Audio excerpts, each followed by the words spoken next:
5 punti: motivazioni religiose, motivazioni geopolitiche, potere personale, scontri interni e vera durata. Questi sono utili per analizzare il famoso fenomeno delle crociate che oggi sta anche ritornando popolare. Per tanto tempo in Occidente ci sono state raccontate solo come una guerra ingiusta di conquista fatta da persone fissate con la religione, ma in questo video attraverso questi 5 punti vi farò vedere come il fatto che fossero sbagliate è una fantasia contemporanea e qual era invece la realtà. Questo video è basato solo sulle vere fonti storiche medievali e parte dal presupposto che vi ho già detto che in Occidente le crociate vengono spesso criticate, almeno nella visione culturale prevalente. Al contrario, nella cultura del mondo islamico spesso vengono ricordate come una gloriosa guerra difensiva. Alla fine del video vi avrò dimostrato con precisione perché gli europei dovrebbero ricordarsele almeno nella stessa luce in cui se le ricordano i non europei. Parlerò principalmente di quelle spedizioni che avevano come obiettivo finale la Palestina. Queste sono le più famose e anche quelle che vengono in mente a tutti quando si usa il termine crociata, anche se i medievali non usavano questo termine. Si sono svolte circa nell'arco di 2 secoli tra il 1095 e il 1291. Il primo punto importante per parlare delle crociate ovviamente sono le motivazioni religiose che ci stavano dietro.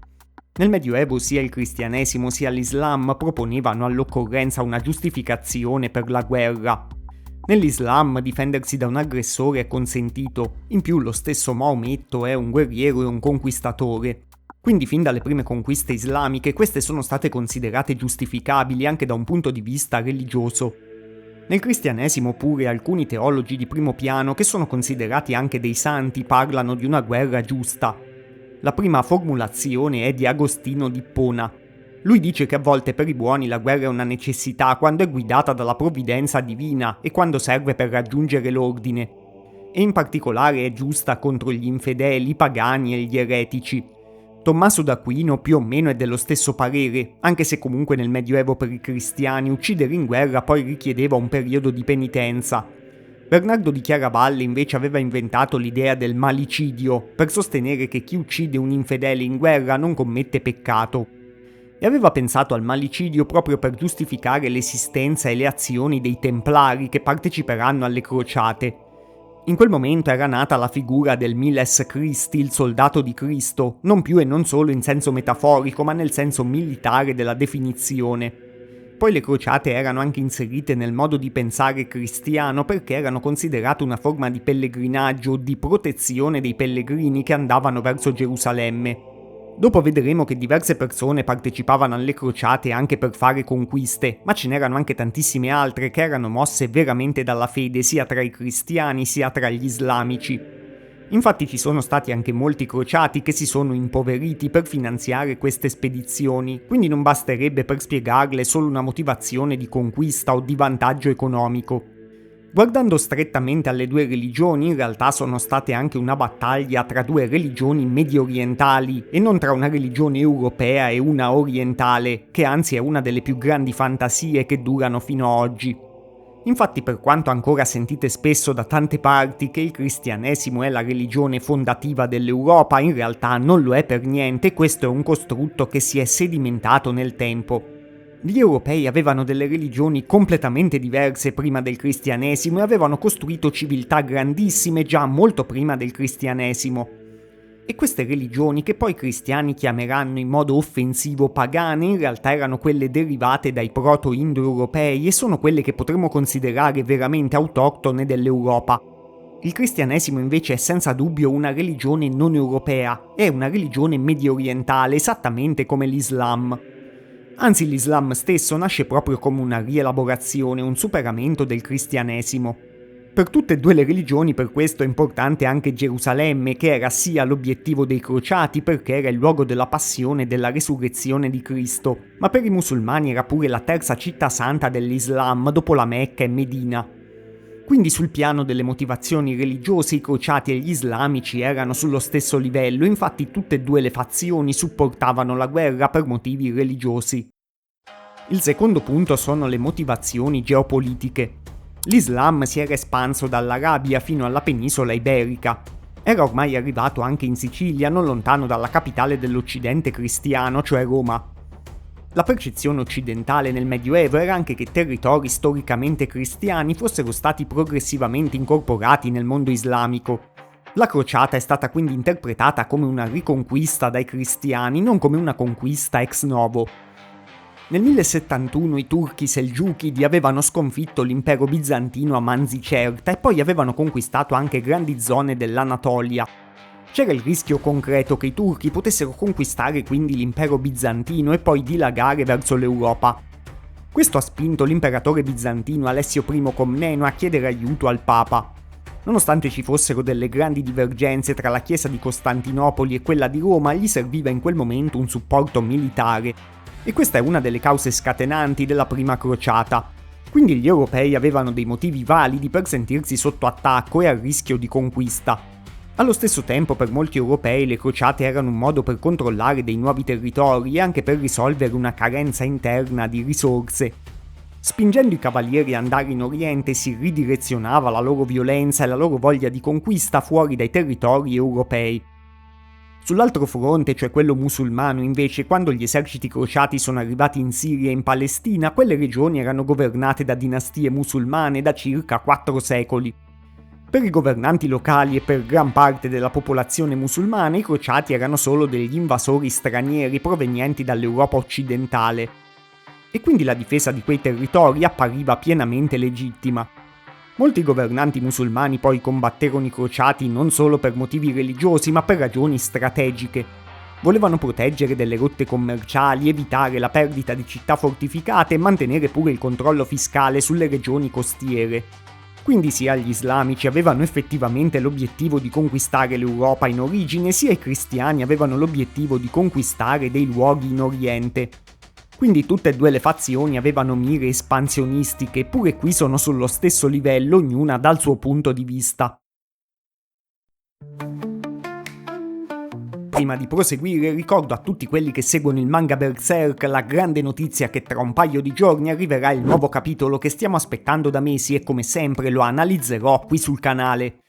E se volete iscrivervi, abbonarvi o consigliare il canale a degli amici, sicuramente mi consentirete di potervi continuare a portare proprio le analisi dei capitoli di Berserk e tanti altri video come questo, nei quali cerco sempre di portarvi fonti e prospettive utili e poco conosciute. Per ogni minuto dei miei video che guardate ci sono dietro circa un paio d'ore di ricerca e di montaggio, quindi spero che se apprezzate quello che faccio e volete renderlo possibile, vogliate anche darmi il vostro supporto, ovviamente in base alle vostre possibilità. Grazie a tutti quelli che già mi supportano e a quelli che vorranno farlo. Comunque, tornando al nostro terzo punto, sono le motivazioni di potere personale di alcuni leader delle crociate. È un punto interessante perché spesso in Occidente si pensa che soprattutto i papi o alcuni nobili volessero dei vantaggi politici per sé. E questo è vero, ma pochissimi spesso pensano che sull'altro fronte succedeva la stessa cosa. Ci sono tanti personaggi o famiglie che hanno ottenuto dei vantaggi dalle crociate, ma vi faccio almeno un esempio famoso per parte. Per i cristiani parliamo del Papa Urbano II, che è proprio quello che ha bandito la prima crociata, rispondendo alla richiesta di aiuto dell'imperatore bizantino di cui abbiamo parlato prima. Era un francese e da giovane era stato vicino al Papa Gregorio VII, che probabilmente aveva pianificato una spedizione in Oriente già 20 anni prima di quella del 1095. Quindi è vero che i papi avevano già questo obiettivo politico, diciamo, verso l'Oriente. Ma in quel momento il papato era pure in un'epoca di forti scontri con l'imperatore, tanto che lo stesso Urbano aveva dovuto scacciare l'antipapa Clemente III sostenuto dall'imperatore. Quindi la crociata serviva anche a Urbano II per affermare la sua autorità di leader del mondo cristiano al di sopra dei sovrani europei. Infatti nessun re partecipò alla prima crociata, ma ci parteciparono solo dei signori feudali minori. Eppure la risposta di tanti cavalieri per il Papa era già un passo verso la vittoria. Aiutando Costantinopoli, il Papa sperava anche di ottenere la riunificazione della Chiesa occidentale con quella orientale, ovviamente cercando di portare la Chiesa orientale sotto la sua autorità. E effettivamente le crociate sono servite a rafforzare il ruolo di Urbano II e poi del papato in generale in Occidente, quindi il papato ha avuto veramente delle motivazioni interne alla politica europea per spingere verso la crociata. Ma sul fronte musulmano è successo lo stesso. Per esempio il famoso comandante Saladino ha spinto per l'unificazione degli islamici contro i crociati e ha riconquistato Gerusalemme nel 1187. Ma appunto ha sfruttato il contesto delle crociate che richiedeva un fronte più unito dalla parte degli islamici per diventare un leader fondamentale di quel mondo. Pur non essendo nato in una famiglia di primissimo piano, alla fine della sua carriera controllava praticamente un impero che comprendeva gran parte dell'Egitto, della Siria, dello Yemen, parti dell'Iraq e le città sante dell'Islam. E fonderà una vera e propria dinastia regnante che verrà rimpiazzata solo dalla sua stessa elite militare, cioè i Mamelucchi, alla metà del XIII secolo. Quindi sia tra i cristiani sia tra gli islamici ci sono stati dei personaggi che hanno ottenuto dei vantaggi per il potere proprio dell'istituzione che rappresentavano dalle crociate.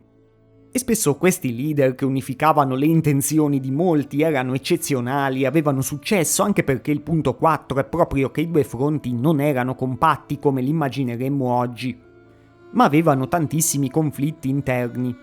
Per tutte le spedizioni, vari gruppi di crociati erano fedeli a vari signori e vari re.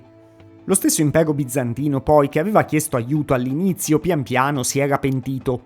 Infatti, probabilmente l'imperatore d'Oriente Alessio Comneno sperava che il Papa rispondesse alla sua richiesta mandando un piccolo contingente di mercenari. Questo sarebbe stato in fondo facile da controllare e da dirigere.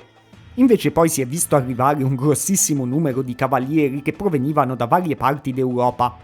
I bizantini stessi avevano guardato fin da subito la cosa con un certo sospetto, visto che avevano intuito pure delle mire di conquista. Nelle fonti bizantine i crociati, che loro chiamano franchi o latini, spesso vengono considerati negativamente per i loro modi, anche se gli viene riconosciuto un grande coraggio in guerra.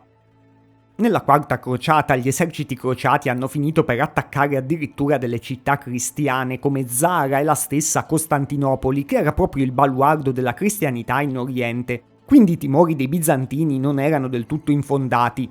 E vennero attaccate prevalentemente per fare gli interessi di Venezia, che aveva contribuito a supportare economicamente e materialmente lo sforzo dei crociati. Da questi episodi è evidente che non era solo una questione di fede o di cristiani contro musulmani, ma anche di interessi economici e commerciali. Poi al di fuori delle crociate verso Oriente ci sono state anche delle crociate sul territorio europeo, per esempio contro i catari francesi che erano considerati eretici, o contro gli ultimi pagani del nord Europa. Quindi le crociate nel tempo diventeranno evidentemente anche un modo per rafforzare il potere della Chiesa cristiana contro altri europei considerati eretici. Poi le crociate non erano ugualmente popolari in tutta Europa e per tutte le persone, nemmeno nel Medioevo. Alcuni re nobili, per esempio, nel tempo non credevano più molto in questo tipo di impresa e sembra che facessero le crociate più perché era diventato un obbligo morale farle. Molti europei quindi consideravano le crociate come una missione temporanea da portare a termine, appunto un pellegrinaggio armato. Ma poi una volta fatto il loro dovere se ne tornavano a casa. E non tutti si adoperavano per stabilire dei regni solidi in quelle terre. Infatti pure nei territori conquistati in Oriente ci saranno spesso dei conflitti dinastici e altrettanti ce n'erano già in Europa. Il sistema di potere islamico però non era più solido, anzi era praticamente speculare a questo. Il califfato abbaside aveva ormai perso il suo potere effettivo, mentre turchi, selgiuchi, di fatimidi egiziani, emirati locali e dinastie regionali competevano costantemente tra di loro. Molti emirati musulmani erano più preoccupati dei loro stessi rivali sempre islamici che dei nuovi arrivati franchi. Eppure in Oriente avevano anche dei pericolosi oppositori interni, considerati più o meno eretici come succedeva in Europa. Un esempio è la famosa setta degli Assassini, che spesso si opponeva con la violenza alla politica dei sultani. Questo per saperlo basta aver giocato a Assassin's Creed, che pur nella sua fantasia evidenzia delle cose vere delle crociate. Infatti c'erano dei gruppi come gli Assassini, i Templari o i Catari che stavano ai limiti dell'unità interna delle due fazioni, spesso perché avevano un certo potere o una struttura segreta che li faceva sfuggire al controllo di chi aveva più autorità. E ecco perché spesso vengono considerati dei gruppi in qualche modo simili ancora oggi e spesso si ipotizza addirittura una loro connessione segreta.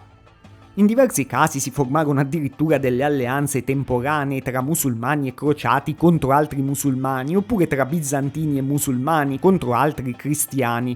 Questo dimostra quanto la politica regionale fosse più complicata della semplice contrapposizione religiosa. Nella Sesta Crociata l'imperatore Federico II di Svevia ha fatto addirittura un accordo senza combattere con il sultano Al-Kamil, il nipote di Saladino, perché tutti e due avevano dei problemi più impellenti a casa loro.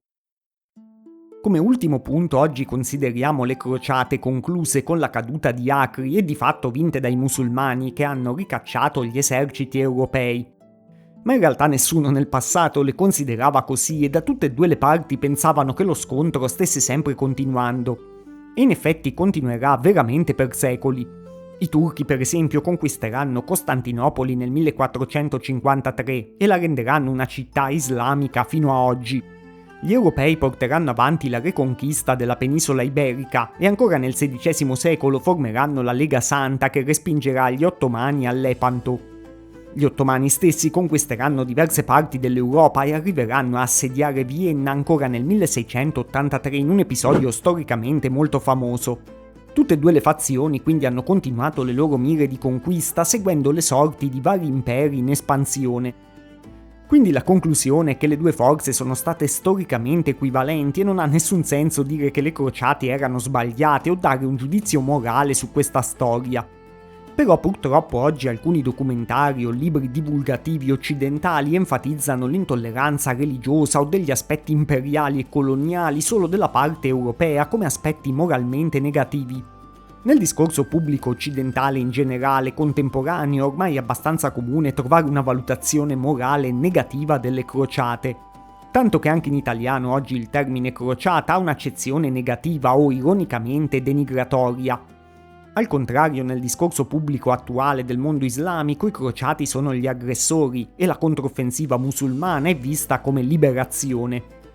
Ma con questo video spero di avervi fatto vedere che le due parti si equivalevano praticamente su ogni punto importante e quindi che se nella narrazione islamica contemporanea le crociate sono ricordate in modo positivo, lo stesso si dovrebbe fare nella narrazione occidentale. Qui ho fatto solo alcuni esempi del quadro generale, ma non ho parlato di tutti gli eventi storici nel dettaglio, ma se vi interessa approfondire questo video qui in fondo completa il quadro con quello che è successo in ogni singola crociata. A presto!